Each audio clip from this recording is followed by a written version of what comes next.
My name's Maria Hadden. We are sitting in Rogers Park, a neighborhood of Chicago, Illinois, and we're in the little cafe side table of the Common Cup. Three things that I'm passionate about.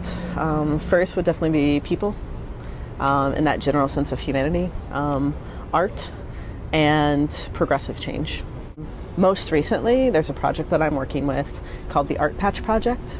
So the Art Patch Project, I'll show you a little. So the Art Patch Project, so we've got, show it to the camera, these things. So the Art Patch Project was started by a man named Chris Drew, who would be somebody that, unfortunately, if you'd been a little earlier, you might have been able to meet.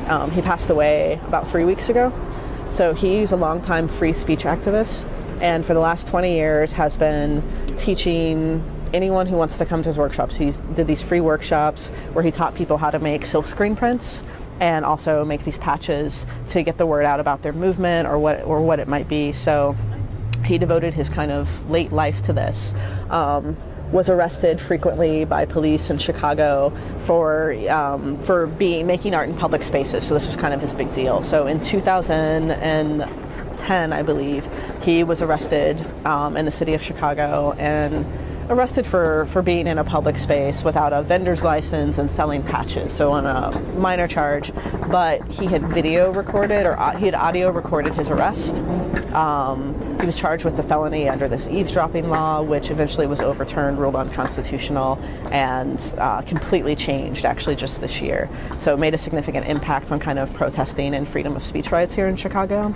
But his kind of dying wish was that his project would continue. So there are a core group of 5 of us here in the neighborhood who took this on just in this last month to say that we would learn how to do his screen printing, take over his materials, and continue to hold these free workshops for people. So.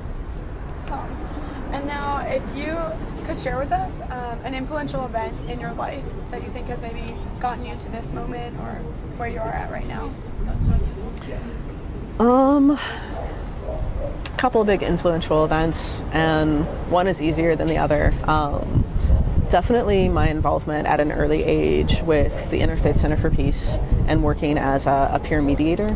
So the Interfaith Center for Peace is a nonprofit based in Columbus, Ohio, and in 8th grade, the middle school I was in began a peer mediation program, and Interfaith did the training and kind of installing of this program in my school, but also schools all around Ohio. And it was at that time that I learned how to facilitate and train and started working with them and learned what mediation was. So kind of as an interest in working with people, in negotiating, in peace movements and things like that. My general education and really a lot of decisions I made on what to do after high school and what I've done with my life have been definitely flavored by that. Philosophy and life advice. So I'll just make a few statements in general on definitely how I live my life. So life is short. Life is precious. People are important. And the things, at least, that I've chosen to spend my time doing really reflect those kind of sentiments. People are definitely always a priority to me, whether it be family or friends or the well-being of other people in general. Don't take things too seriously, because it's just not any fun. And totally cliche, but very much a believer in, life is the journey and not the destination. And so trying to enjoy things on a day-by-day basis and find small enjoyments in time and slowing my days down is really important to me. And the relationships that I build with people and people that I meet, whether they be people that I know for a day or people that I know for the rest of my life, are what makes life enjoyable for me. So yeah. Well, thank you. General philosophy.